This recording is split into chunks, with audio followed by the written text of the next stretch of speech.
और अब खबरें विस्तार से। श्रीगंगानगर के रायसी नगर के मुकलावा पुलिस ने गैंगस्टर ऋतिक बॉक्सर को कोर्ट में पेश किया। आरोपी को अजमेर हाई सिक्योरिटी जेल भेजने का आदेश दे दिया गया है।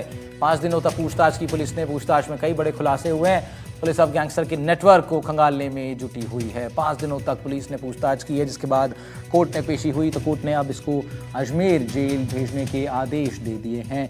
अजमेर की हाई सिक्योरिटी जेल भेजने का आदेश कोर्ट की तरफ से जारी हुआ है। गैंगस्टर ऋतिक बॉक्सर को कोर्ट में पेश किया गया। कोर्ट ने आरोपी को अजमेर हाई सिक्योरिटी जेल भेजने का आदेश दे दिया। प्रदीप कुमार हमारे सहयोगी फोन लाइन पर हमारे साथ, उनका रुख कर लेते हैं। प्रदीप, इस गैंगस्टर के बारे में जरा बताइए और कोर्ट की प्रोसीडिंग्स में क्या कुछ हुआ। बिल्कुल, मैं आपको बता दूं कि रायसी नगर पुलिस ने है वो नशा तस्करी के मामले में एक दंपति को गिरफ्तार किया था, जिसकी जांच है मुकलावा थानाधिकारी संपत दायल कर रहे थे। तो पुलिस की जो जांच थी, पूछताछ के अंदर है वो कई खुलासे हुए, जिसके बाद से ऋतिक बॉक्सर का नाम सामने आया, जिस पर पुलिस ने है और ऋतिक बॉक्सर को प्रोटेक्शन वारंट पर अजमेर की हाई सिक्योरिटी से गिरफ्तार किया था। जिसके बाद ऋतिक बॉक्सर को कोर्ट में पेश किया तो ऋतिक बॉक्सर को 5 दिन की पुलिस रिमांड पर भेजा था। जब मुकलावा थानाधिकारी संपत दायल ने ऋतिक बॉक्सर से पूछताछ की है तो उसमें कई बड़े खुलासे हुए। बड़े नेटवर्क का खुलासा है वो यहाँ पर हुआ है। अब फिलहाल जो पुलिस है जो ऋतिक बॉक्सर के बताए अनुसार उस नेटवर्क की तलाश में जुटी हुई है और पुलिस पूरे नेटवर्क को खंगालने में जुटी हुई है। एसपी के निर्देशन के अंदर है ये पूरी पूछताछ हुई, जिसके बाद से कहीं न कहीं अब पुलिस को आगे बढ़ने की उम्मीद है वो लगी है और इस पूरे नेटवर्क का खुलासा करने के अंदर पुलिस जुटी हुई है। एसपी से इस मामले पर बात हुई तो एसपी ने भी यही कहा है कि इस जो ऋतिक बॉक्सर की पूछताछ है उसके आधार पर अब हम आगे की कार्रवाई करेंगे और इस पूरे नेटवर्क में जितने भी जो लोग संलिप्त है उन लोगों के यहाँ पर छापेमारी करके और अन्य लोगों को भी है वो गिरफ्तार किया जाएगा। जिसके बाद आज वापस 5 दिन की पीसी पूरी होने के बाद है वो ऋतिक बॉक्सर को कोर्ट में पेश किया तो कोर्ट ने है वो वापस उसको अजमेर की हाई सिक्योरिटी जेल में शिफ्ट करने के आदेश दिए हैं। बहुत शुक्रिया आपका प्रदीप, तमाम जानकारी के लिए। प्रदीप कुमार हमारे सहयोगी श्रीगंगानगर से आई इस बड़ी खबर पर जानकारी दे रहे थे। बढ़ रहे हैं आगे राजस्थान प्राइम में। अब बात जोधपुर की। तनावड़ा इंडस्ट्री एरिया में आग लगने के कारण फैक्ट्री में रखा लाखों का सामान जलकर खाक हो गया। बताया जा रहा है फाइन इंडस्ट्री में रविवार दोपहर को आग लगी थी। इसके बाद फायर ब्रिगेड कर्मचारियों ने मौके पर पहुंचकर आग को बुझा दिया। फैक्ट्री मालिक को हिदायत दी कि फैक्ट्री में किसी कर्मचारी को जरा ध्यान रखने पर लगाइए। इसकी पालना नहीं की गई। फैक्ट्री बंद करके वो चले गए। इसके बाद दोपहर में फिर आग लग गई। आग की गर्मी की वजह से फैक्ट्री में रखे हुए केमिकल के ड्रम में विस्फोट हुआ, जिससे दोबारा आग भयानक तरीके से लगी। हमारे संवाददाता अरुण हर्ष ने तनावड़ा स्थित इस फाइन इंडस्ट्रीज फैक्ट्री का जायजा लिया है। मौके पर मौजूद अधिकारियों से बातचीत की है। जोधपुर के तनावड़ा इंडस्ट्री एरिया में आज दोपहर को आग लगी थी। आग हालांकि दोपहर में बुझाकर फायर ब्रिगेड के कर्मचारी यहां से चले गए और फैक्ट्री मालिक को हिदायत दी थी किसी कर्मचारी को बैठा के रखना, लेकिन फैक्ट्री मालिक भी ताला लगाकर चला गया। उसके बाद दोबारा आग लगी। मैं आपको दृश्य दिखाने का प्रयास करूंगा किस तरह से आप देखिए फैक्ट्री के अंदर आग लगी है। पुलिस यहाँ पर पहुंच चुकी है। विवेक विहार थानाधिकारी होंगे, उनसे भी बात करेंगे। फाइटर आप देखिए लगातार आग बुझाने का प्रयास कर रहे हैं। पूरी फैक्ट्री जलकर नष्ट हो चुकी है। एक छोटी सी लापरवाही, पहले जब आग लगी थी उस आग को बुझा लिया गया था, लेकिन उसके बाद में दोबारा जब आग लगी तो कह सकते हैं पूरी फैक्ट्री जलकर खाक हो चुकी है। फायर ऑफिसर होंगे, उनके साथ बात करेंगे हम लोग। प्रशांत, बताया मुझे ये दोपहर में भी आग लगी थी, आप बुझा के गए, फिर वापिस आग कैसे लग गई आप? सर, हमें वापस सूचना मिली, हमने दिन में आग को कंट्रोल कर लिया था। सेकंड बार हमारे पास सूचना मिली कि केमिकल के वापस जरीकन फटे है और आग पूरी फैक्ट्री में फैल गई है। तो गाड़ियों को हमने बाजनी, शास्त्री नगर और चौपाजनी से गाड़ियों को रवाना करा। केमिकल के कितने ड्रम फटे थे? 4 से 5 ड्रम फट चुके थे, हम पहुंचे जब तक। अभी क्या स्थिति, आग कब तक काबू कर लेंगे आप लोग? आधे घंटे के अंदर अंदर आग काबू हो जाएगी।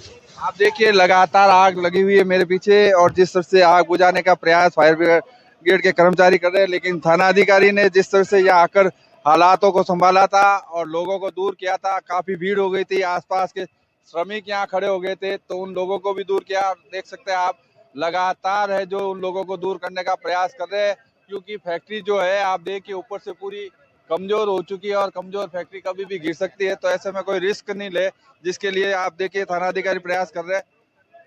सर, किस तरह से क्या सूचना मिली और किस तरह से आप लोग यहाँ व्यवस्था में लगे? ये यहाँ तनावड़ा में इंडस्ट्रियल एरिया के अंदर अभी घंटे 1.5 घंटे पहले सूचना मिली थी कि जो दिन में जो आग लगी थी थोड़ी वो बुझ गई थी।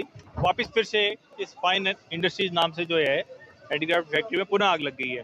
सूचना पर पुलिस पहुंच गई और ये जो फायर ब्रिगेड से भी इनको जरिए कंट्रोल रूम ये जो फायर ब्रिगेड्स बुलाई गई और लगातार ये पिछले 1.5 घंटे से हम प्रयासरत हैं और फायर ब्रिगेड के जवान लगे हुए हैं और पुलिस ने जो आसपास जो भीड़ हो रखी थी वो उनको हटाया और ये जान माल की क्षति नहीं हो इसके लिए पूरा चेक कराया।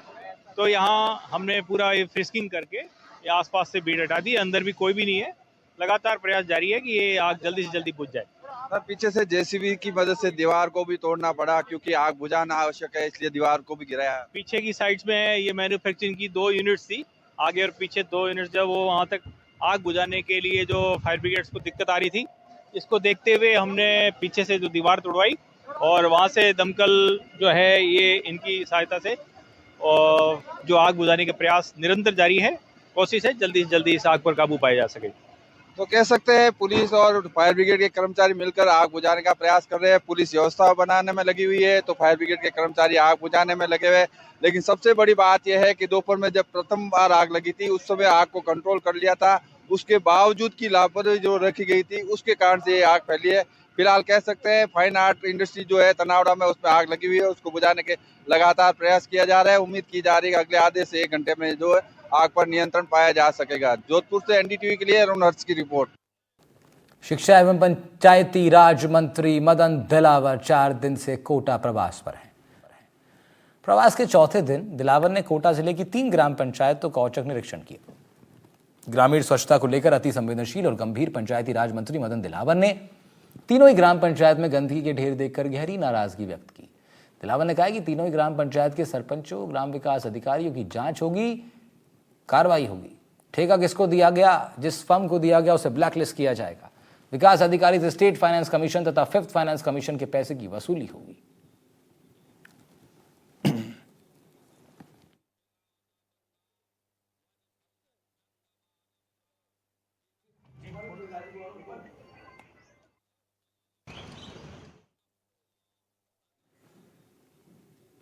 राजधानी में कांग्रेस विस्तारित कार्यकारिणी की बैठक संपन्न हो गई है। कई मसलों पर इस बैठक में चर्चा हुई। बैठक के बाद प्रदेश कांग्रेस कमेटी के चीफ गोविंद सिंह डोटासरा ने बताया, बैठक में संगठन की मजबूती पर चर्चा हुई है। वेकेंट पोस्टों पर नियुक्ति को लेकर बात हुई। इसके बाद प्रदेश प्रभारी सुखजिंदर सिंह रंधावा भी मीडिया से मुखातिब हुए। उन्होंने बताया कि नेता प्रतिपक्ष टीकाराम जूली और प्रदेश कांग्रेस कमेटी के चीफ डोटासरा के बीच कोई मनमुटाव नहीं है। राजस्थान कांग्रेस पूरी तरह से एकजुट है। सबसे ज्यादा इंडिया में सबसे ज्यादा राजस्थान कांग्रेस मजबूत है, ये दावा उन्होंने किया है। आज हमारी मीटिंग थी, ये बहुत महत्वपूर्ण मीटिंग है और कांग्रेस के लिए पूरे हिंदुस्तान में हम ये मीटिंग्स कर रहे हैं। पूरे डिस्ट्रिक्ट जो प्रदेश कांग्रेस कमेटी है और मैंने अंदर भी कहा है कि राजस्थान की कांग्रेस कमेटी, ये दोनों मेरे साथ खड़े हैं। एक बात मैं क्लियर कर देना चाहता हूँ कि एलओपी और पीसीसी प्रेसिडेंट के बीच में कोई ऐसी बात नहीं। बीजेपी वाली कोई बात भी करते हैं, बिल्कुल गलत है।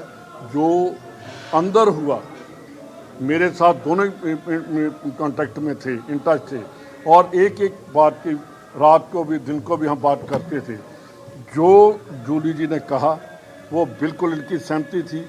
मेरे को भी उन्होंने बताया कि हम ये करना चाहते हैं। मैंने कहा बिल्कुल करो, जो आप दोनों चाहते हो वो करो। और राजस्थान में कांग्रेस एकजुट है। आज जो बैठक हुई है, काफ़ी महत्वपूर्ण निर्णय इस बैठक के अंदर लिए गए हैं। हमारे प्रभारी जी आदरणीय रंधावा जी और पीसीसी चीफ डोटासरा जी के नेतृत्व में जिस प्रकार से संगठन को मजबूत करने का काम चल रहा है, सभी विधानसभाओं के अंदर समन्वयक लगाए गए हैं जो हर विधानसभा के अंदर जा रहे हैं। और वहाँ जो हमने एआईसीसी का जो अधिवेशन हुआ, जिसके अंदर ये जो पूरा वर्ष जो है इसको संगठन के लिए बहुत महत्वपूर्ण माना गया है और जितने भी रिक्त पद हैं उन पर नियुक्ति करने का टारगेट इसके अंदर लिया गया है। जो काम करने वाले लोग हैं उनको प्रमोशन मिलेगा, जो काम नहीं कर रहे हैं उनकी छुट्टी होगी और जो एक्टिव लोग हैं, जो काम करना चाहते हैं, उनको संगठन में जगह मिलेगी। ये आदरणीय डोटासरा जी प्रभारी जी के निर्देश के तहत ये सारा काम आने वाले समय में किया जाएगा। इधर बैठक के बीच कांग्रेस का होली स्नेह मिलन समारोह भी आयोजित हुआ। कई बड़े नेता कांग्रेस के इसमें शामिल हुए। प्रदेश प्रभारी समेत डोटासरा और तमाम बड़े नेता कांग्रेस के इसमें शामिल हुए। साथ ही साथ कई कलाकार इसमें बुलाए गए थे जिनके साथ झूमते हुए कांग्रेस पार्टी के नेता नजर आए हैं। होली मिलन समारोह भी इस विस्तार कार्यकारिणी की बैठक में उसको शामिल करते हुए उसको आयोजित किया गया और होली मिलन समारोह का भी आनंद इस बीच लिया गया कांग्रेस द्वारा।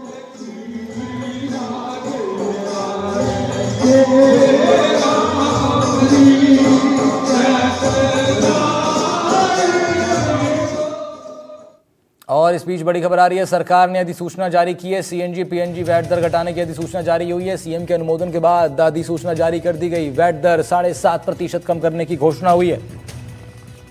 बड़ी खबर आपको बता रहे हैं, इस वक्त प्रदेशवासियों के लिए सीएनजी और पीएनजी वैट दर घटाने की अधिसूचना जारी कर दी गई। सीएम के अनुमोदन के बाद यह अधिसूचना जारी हुई है।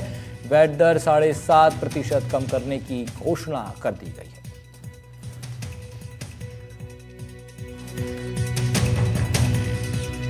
सीएनजी के घट गए दाम, पीएनजी के दामों में भी आई है गिरावट। 7.5% वैट दर कम करने की प्रदेश सरकार ने घोषणाएं कर दी हैं। लोगों को इससे राहत मिलेगी, खासतौर पर taxi drivers, auto rickshaw drivers जिनको ज्यादा बार सीएनजी भरवानी पड़ती है, उन लोगों के लिए बड़ी राहत। पीएनजी यूजर्स के लिए भी इसमें बड़ी राहत मिलेगी। सुशांत पारेख हमारे सहयोगी फोन लाइन पर हमारे साथ जुड़ रहे हैं। सुशांत, ये अधिसूचना जारी हो गई है, इससे पहले भी खबर आई थी कि सीएनजी पीएनजी के दाम कम करने की बात हो गई है। अब इस नई नोटिफिकेशन में क्या कुछ अलग है?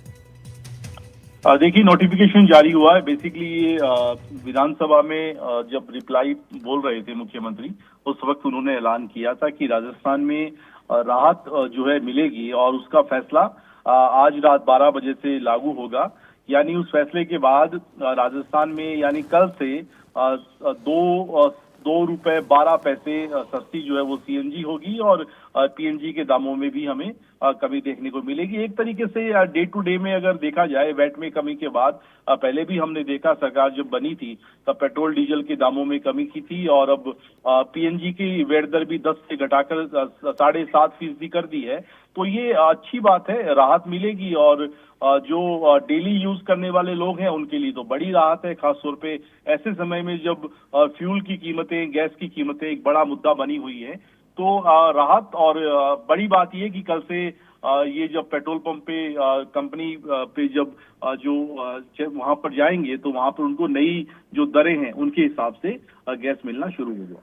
ठीक है सुशांत, बहुत शुक्रिया आपका तमाम जानकारी के लिए। सुशांत पारेख हमारे इनपुट एडिटर जानकारी दे रहे थे इस खबर पर। बढ़ते हैं आगे। सीएनजी पीएनजी वैट दर घटाने की अधिसूचना जारी होने की खबर के बाद बात अब भीलवाड़ा की कर लेते हैं, जहां मजार की चादर जलाने के षड्यंत्र में पुलिस ने कुछ लोगों को गिरफ्तार किया है।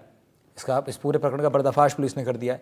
एक आरोपी युवक को गिरफ्तार कर लिया। प्रतापनगर थाना प्रभारी सुरजीत ने बताया कि वाटर वर्क्स में स्थित एक मजार की कुछ असामाजिक तत्वों ने चादर जला दी थी। अज्ञात बदमाशों के खिलाफ मुकदमा दर्ज कर जांच शुरू की गई थी। पुलिस अधीक्षक ने जानकारी दी है कि इस पूरे प्रकरण में एक स्पेशल टीम बनाई गई। टीम ने फुटेज खंगाले। एक संदिग्ध युवक उसमें दिखाई दिया। इसका नाम दिलीप जाट बताया जा रहा है। ये मोखबपुरा का निवासी है। फिलहाल इससे पूछताछ जारी है। होली की शाम की ये सर्किल में 13 मार्च को वाटर वर्क्स वाले बाबा की वहाँ एक मजार में आग लगा दी गई थी, जिस पर प्रकरण दर्ज करके अनुसंधान प्रारंभ किया। एसपी साहब के आदेश अनुसार विशेष टीम में गठन करके कई सीसीटीवी फुटेज देखे गए, जिसमें संदिग्ध आरोपी नजर आया, जिसकी पहचान करके आज गिरफ्तार किया गया। गिरफ्तार आरोपी का नाम दिलीप जाट है, जो मोकमपुरा थाना प्रतापनगर का रहने वाला है, जिससे गेंदस्थल से अनुसंधान किया जा रहा है। जिसमें और भी इसमें कोई शामिल है तो उनके खिलाफ भी विधि सम्मत कार्रवाई की जाएगी। सीकर उद्योग केंद्र की ओर से 17 से 26 मार्च तक शहर के जयपुर रोड स्थित अर्बन हाट बाजार में शेखावटी हस्तशिल्प मेला 2025 का आयोजन किया गया है। मुख्य उद्देश्य हस्तशिला कला और उद्योगों को प्रोत्साहन और उत्पादों का विक्रय करने के लिए प्लेटफॉर्म देना है। शेखावटी हस्तशिल्प मेले का विधिवत शुभारंभ सोमवार शाम 6 बजे जिला कलेक्टर करेंगे। मेले को रोचक और उपयोगी बनाने की दृष्टि से जिला प्रशासन की ओर से पारंपरिक खेलकूद प्रतियोगिता, फोटो गैलरी प्रतियोगिता, सांस्कृतिक संध्या सहित कार्यशाला और प्रोत्साहन शिविर का आयोजन किया जाएगा। जिला उद्योग केंद्र की महाप्रबंधक विकास सिहाग ने बताया कि सीकर के अर्बन हाट बाजार में 17 से 26 मार्च तक शेखावटी हस्तशिल्प मेले का आयोजन किया जाना है। मुख्य उद्देश्य इसका हस्तशिल्पियों को अपने उत्पादों का विपणन का अवसर देना है। मेले में सीकर, जयपुर, अजमेर, नागौर सहित अन्य जिलों के हस्तशिल्पियों और उद्यमी अपने उत्पादों को बेचेंगे।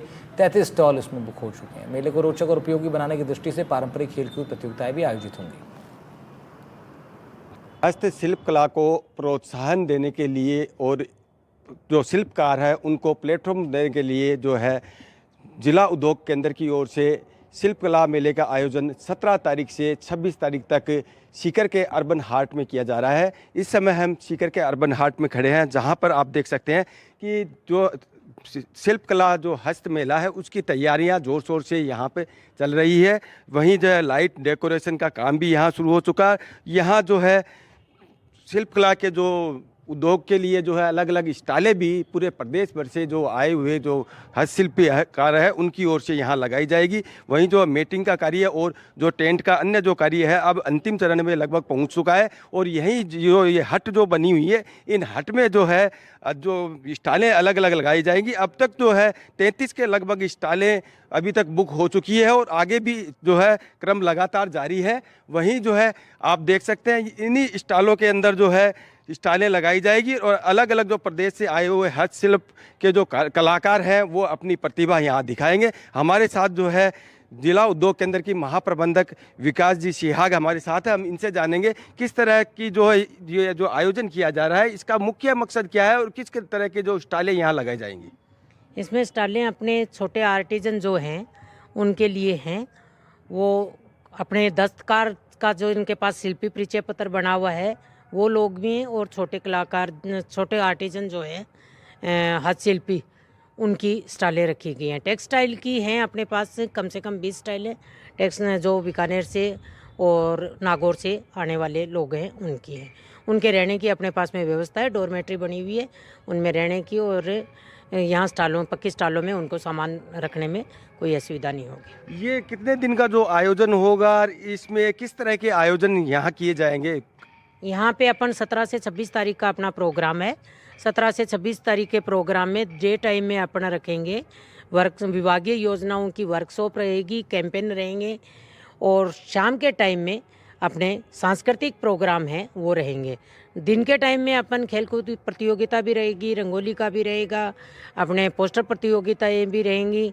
एक शोभा यात्रा शेखावाटी पर्यटन विभाग जो है वो भी यहाँ पे 2 दिन का शेखावाटी उत्सव मनाया जाएगा, जिसमें शोभा यात्रा होगी और ऊंट घोड़े का नृत्य भी होगा और साथ में योगा का 1 दिन योगा के क्लासेस भी होंगे।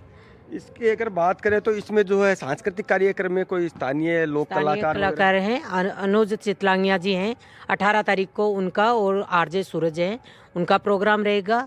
19 तारीख को अपने स्थानीय कलाकारों का रहेगा।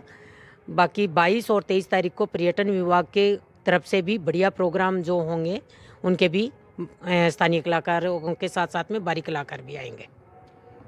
इस तरह से जो है 17 तारीख से 26 तारीख तक हस्त मेले का जो आयोजन यहाँ किया जाएगा, इसमें अनेक जो है मनोरंजन के कार्यक्रम भी होंगे, खेलकूद प्रतियोगिताएं भी होंगी और स्टॉल होंगे। साथ में जो है शाम को सांस्कृतिक कार्यक्रमों का आयोजन भी यहाँ किया जाएगा, जिसमें जो है बड़ी संख्या में स्थानीय लोग और यहाँ मौजूद रहेंगे और जो इस मेले का लुत्फ उठाएंगे। वहीं इसका मुख्य मकसद जो है हस्तशिल्प कला है उसको प्रोत्साहन देना ही इसका मुख्य मकसद माना जाता है। सीकर से एनडीटीवी के लिए जगदेव सिंह पंवार। पूर्वी राजस्थान का प्रसिद्ध आस्था धाम मेहंदीपुर बालाजी, जिस दिन का लंबे समय से इंतजार था, आज वो खत्म हो गया। श्रद्धालु पिछले 3 साल से इंतजार कर रहे थे, आखिर आज वो शुभ घड़ी आई।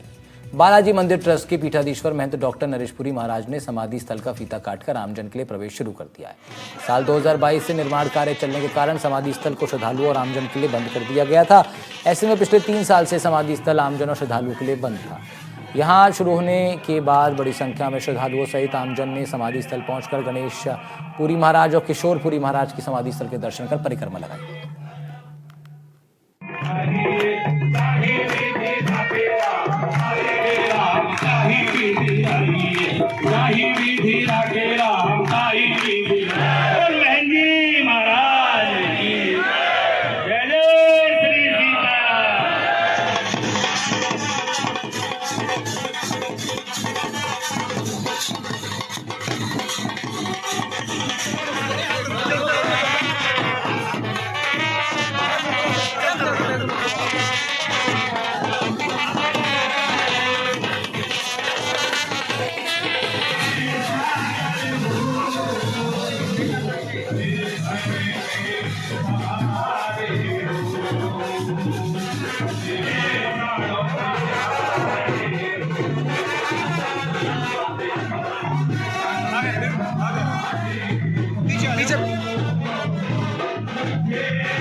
हो जाओ ना यार।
मंदिर में घूमने के लिए महंत जी ने, महाराज जी ने बहुत सफाई कर दी है और बहुत अच्छा लगता है। और इसी उसमें जो मंदिर के उसमें देखने में, बैठने में, आने जाने में लोगों को बहुत अच्छा लगता है। पहले इतनी सफाई नहीं रहती थी, मंदिर में गंदगी बहुत रहती थी।